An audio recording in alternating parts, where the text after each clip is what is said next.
Welcome to Wine Library TV. I am your host, Gary Vaynerchuk, and this, my friends, is the Thunder Show. So welcome and embrace the thunder. Do not fear it.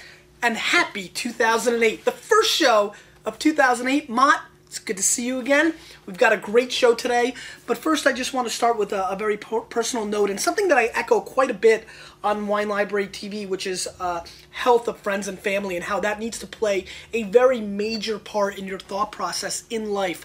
Unfortunately, yesterday, our family had a very big loss. My wife's dearest family friends, you know, people that she looks as uncles and aunts, neighbors of her whole life, a gentleman by the name of Gary Greenberg passed away yesterday. Really tough way to start the new year and has really put a damper on things back in the home front. And, you know, though I didn't know Gary very, very long, a couple of years, sadly, he made a big impact on me as well. He's just a great man and just a wonderful dad and a big-time grandfather and a great lawyer and a great sportsman and just a great man. And unfortunately, he had a very difficult battle, and he passed yesterday. And just, I've been very fortunate. I haven't lost a lot of people super close. Gary ranks in the top range of the people that I've lost in my life, so you can see I've been extremely fortunate. And so, you know, it just once again reminds me of what I care about and what I think about. And I think that, you know, a lot of people talk the talk, but, you know, if nothing else, I really hope that in 2008, besides tasting lots of new wines and trusting your palate and not listening to stupid people like me or Parker or Spectator, that you embrace your family life, you hug and kiss everybody you care about every single day, act like it's the new year or somebody just got sick or somebody just passed every day, and I honestly think your life will be dramatically more fulfilled. Mine is. It's how I roll, and it's something I highly recommend for you. So, you know, tough note to start the new year on, but, you know, I expect this to be a wonderful year, a tremendous year, and I just wish health and happiness to everybody you care about. So today we're focusing on something extremely exciting, a grape varietal that's really stormed like a trooper onto the scene recently, and a big discovery for a lot of people. And episode 155, which was the first time we approached Torrontés from Argentina, you know what? Mott, link it up down below. So if you want to watch episode 155, Mott is going to lick it up. Not Mott. Oh no, it's not there anymore. Mott. Big controversy t-shirt thing, not going to happen. Whole long story. Anyway, so Mott, please link that up. So if you want to see a little bit more back history on Torrontés, episode 155 did that. We're going to roll in and taste 3 new versions of this. Torrontés is a white grape that is doing some really interesting things in Argentina. It's a signature grape. Over 12,000 hectares of planted of Torrontés now in Argentina. It's storming. It's a high elevation grape. It does very well in the mountains, and it's a wine that rolls in even with a very weak US dollar at a very fair price. $8.99 US bones, as I like to call them. That's a kind of deal, in my opinion. And with Pinot Grigios and Sauvignon Blancs rolling in that $12 to $15 range easily now, Torrontés may turn out to be the white wine of the year, in my opinion. I'm kind of going with a little prediction. This is not by accident. This is a little prediction show. Might be a prediction kind of weak. My prediction is that this wine, especially for people that roll heavy in Thai food, Indian food, Chinese food, Asian cuisine, you know, those kind of spicy Far East flavors are going to adore Torrontés. A lot of times you're used to drinking Gewürztraminer with those foods, but I found that this grape does sensational in that kind of atmosphere, and are wines that I highly recommend. So I'm super excited about trying these wines, and let's get right into it. We're starting right off the bat with Alamos, 2007 Torrontés, $8 US, and let's see what this rolls in as. A little bit of a rinsey rinse first. So a lot of bowl games yesterday. Hawaii, Yiko, Baiko. You know, talk about a program that really wanted to show its merit on the big stage. Cole Brennan, guy to turn around his life. I got hammered. The Iowa caucuses. Are you into that, Mott? I'm into that. I can't. I'm into politics, but tomorrow's gonna be awesome. I can't wait to see what happens there. What else do I really want to talk about? A lot of good stuff. Really, really, you know, mourning but happy. Really looking to the future of this year. Great year. Let's give this a snippy sniff. First, let's pour out a little bit for Gary Greenberg. Anybody else who's been unfortunate to lose some people over the holidays. I got several emails from people emailing me telling me that they've lost friends and family over the holidays, and the show helped them through it. If you want to talk about something that makes you feel good inside, that ranks at the tippy top for me. So thank you for everybody who said that. Just amazingly humbling. Let's give this a snippy sniff. I want you to smell this because I think you're going to recognize what's going on here, which is that these wines may be the most aromatically interesting under $10 wines in the world. We've been getting you to Smith. I mean, isn't that a lot going on? Yeah. There's so much citrus excitement going on. Rounded out with floral, soapy kind of components. So really, you like that, huh, Matt? I like that it. That was it in a nutshell. Well, why do you think I roll here? You think I'm here by accident? I You think this is a farce? I was smelling. What is this, Burns? You know, anyway, this is a really interesting kind of nose. It's got a great lemon lime Sprite component, which the green glass goes with great, but there's a little hint of soapiness action. And I'll tell you what kind. The kind that rolls on the street, that goes into the gutter after like the guy with the cool Thunderbird 1984 style banging the Magnum PI kind of stuff is washing his car. So that kind of soapy soap, you know, not what you get in your bath, but the outside, you know, car cleaning soap. By the way, that's so super spot on, it makes me happy. Little hints of honeycomb coming through, and honey action is here as well. Just really beautiful. A lot of almost, I want to go with yellow flowers, dandelion kind of component. Those are weeds, actually, I think. This is extremely exotic on nose. I get pineapples, I get little hints of mango, papaya. I go very Costa Rica on your ass with this wine. This is awesome. This is easily, and I'm being dead serious, worth $8 just on the bouquet by itself. This is where drinking a white wine at room temperature, when you adore the nose, this is another reason. Because again, you get this really ice cold, you're not going to be able to aromatically smell it as much. God, this is really beautiful on the nose. Let's give it a whirl.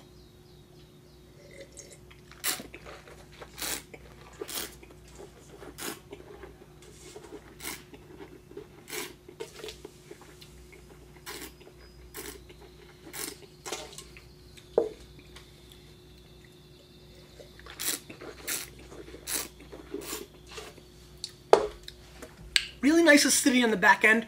A little too much heat from the alcohol coming through, mixed in with a like massive samurai sword sharp kind of acidity right down the middle of your palate. I almost feel like my tongue is being split apart by the acidity shooting right down the middle of this wine, which is very interesting, but coupled with the high alcohol, could be a little turn-offish for the average wine drinker. However, room temperature, a lot easier to taste the flaws. My guess, cold, chilled, like 90% of you drink this wine, that won't be an issue.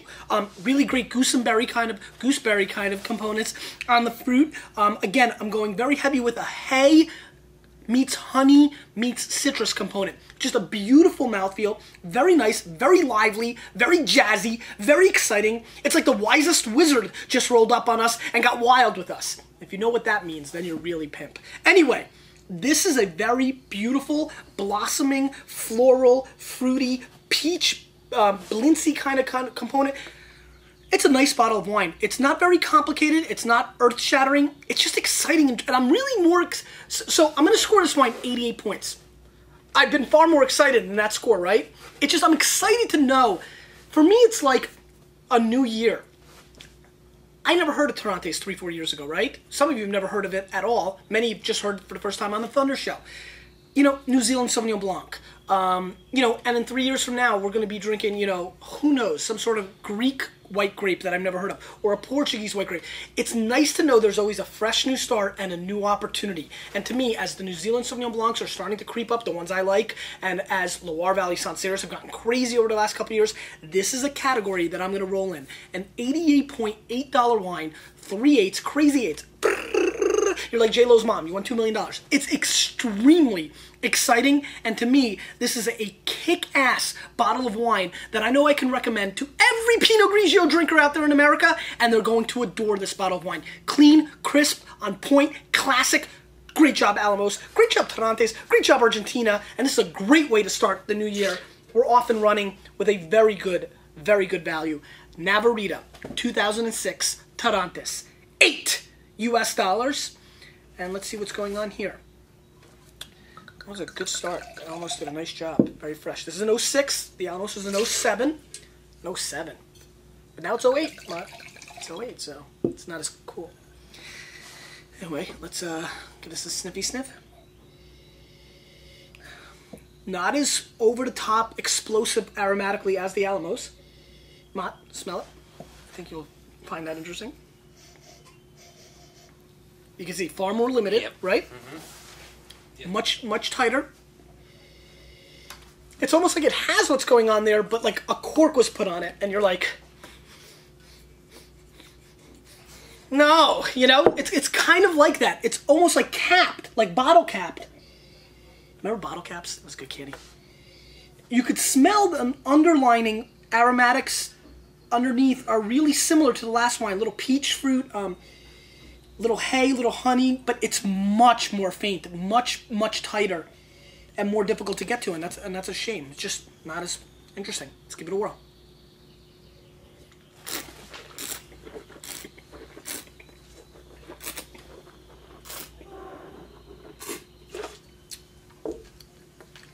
Yeah, he broke his leg or something.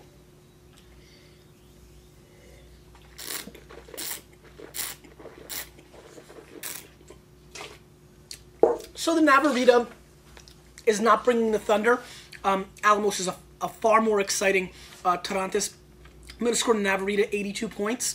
Antoine Randall L for all you Skins fans. Good luck this weekend. I don't know. Skins are like the Jets. They've got so many goddamn former Jets on the team. I almost have Fabini and Kendall and Santana Moss, and it's just, they're like the Jets. Randy Thomas out for the year now. Anyway, this is kind of boring. I do get a little elderflower kind of component on the mouthfeel, which is kind of interesting. I haven't seen that in a long time, so that's kind of pretty and interesting. I get sunflower seeds, which I love. Watching baseball, really cool, very exciting. But all in all, a very meh wine. I mean, really coming off the heels of the Alamos, it just shows you all of the same characteristics, but just not as good. You know, it's just, you know, shoots a little bit worse from the line, passing skills not as good, a little softer as a defender. It's just the lesser version. It's just the B version of the A game. And so it's a very average thing. It's kind of like some video games, you know, it's like Akari Warriors is really a B version of Contra, let's be honest. So, you know, it's kind of like that. Up, up, down, down, left, right, BA, BA, select, start, or something like that. Something very similar. Anyway, stay on cue, stay focused in the new year. That's my big resolution. 82 point wine, something I would stay away from. If you see the Navarrea and you see the Alamos, it's a no-brainer. But it's, again, probably as good as 90% of the Pinot Grigios out there at the price point. So, again, I wouldn't go screaming and running away from it like it's like Freddy Krueger, but at the same token, probably not worth your while. Let's move on. Flores, 2006 Argentinian Torrontés. $9 US dollars. Thinks it's a big shot. Rolls in at 9 bones. Let's see what's going on here. Snippy sniff. This is interesting. This is probably, you know, again, not as aromatically exciting as the Alamos, but there's something going on here. Do I sense a little class? Do I sense a little charisma? A little C squared in this wine, and I'm feeling it.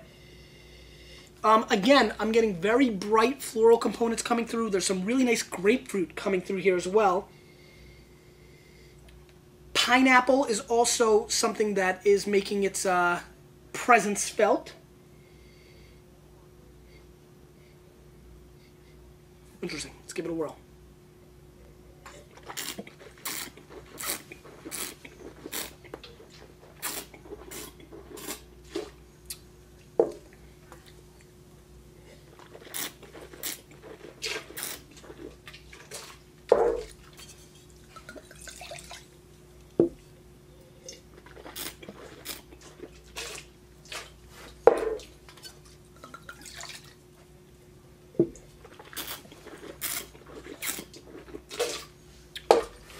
Got it.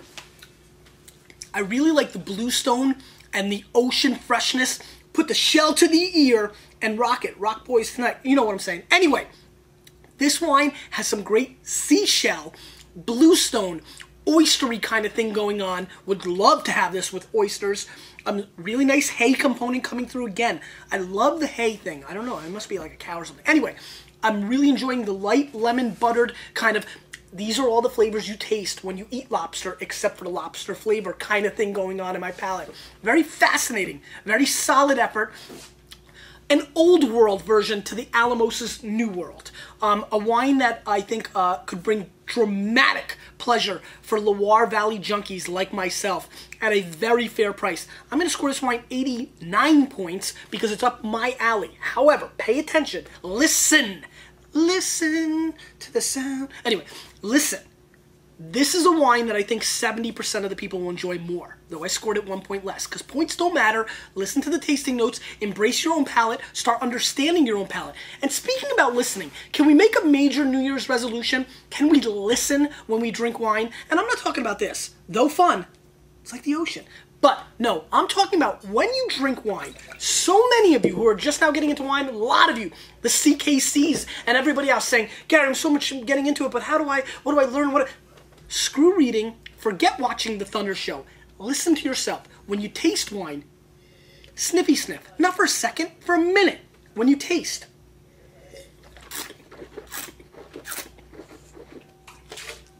Don't worry about dribbling on yourself, it's fine. Get your palate all up in it. Not only that, think. Listen and think. Now I'm tasting this wine. What am I tasting? Oh, it just tastes like white wine. Enough of that. Yes, that's true, but that will go away. Just pay attention, think, try, embrace it, and I think you will understand wine dramatically more. So many people just taste and go, that's what you get. This is a good white wine. What the heck's Gary talking about? Anyway, the bottom line is, if you listen and you pay attention and you try to really embrace what you're tasting and you think about it a little bit, you will know much more about your own palate very quickly. And I recommend that to absolutely everybody. A great 89-point wine for $9. Even more so than in episode 155, I'm starting to realize that I'm a bigger Torrontes fan than I thought I was. And these are wines that I need to really bring into rotation into my wine drinking, because these are values. Talk about something I'm going to pop on Memorial Day and this summer. And heck, even now, global warming, it's nice outside. It's actually cold today. Question of the day.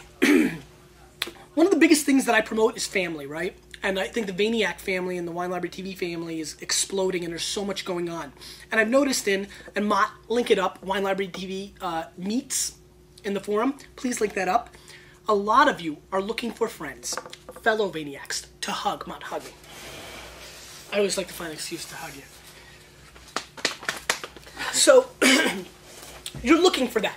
You're looking for fellow people to get involved with and taste with. A lot of people mentioned they met friends that they never would have through Wine Library, but I think a lot of people that watch this show don't go to the forums and don't realize there's a section called Wine Library TV Meets, which is a section where people can really bring up the idea of making a tasting group and getting fellow Vaniacs from their small towns and states to join. So, my question of the day today is, because so many of you read the comments, is where do you live? City, state. That's it. I'm not looking for your zip code. I don't want your social security number.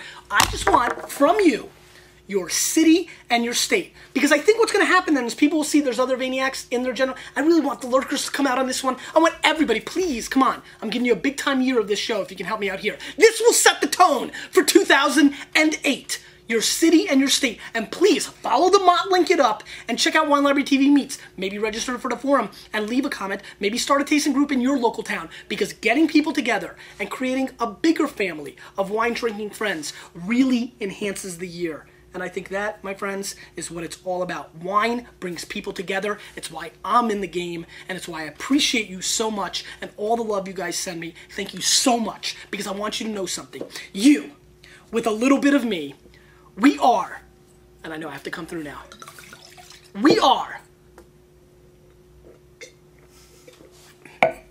changing the wine world.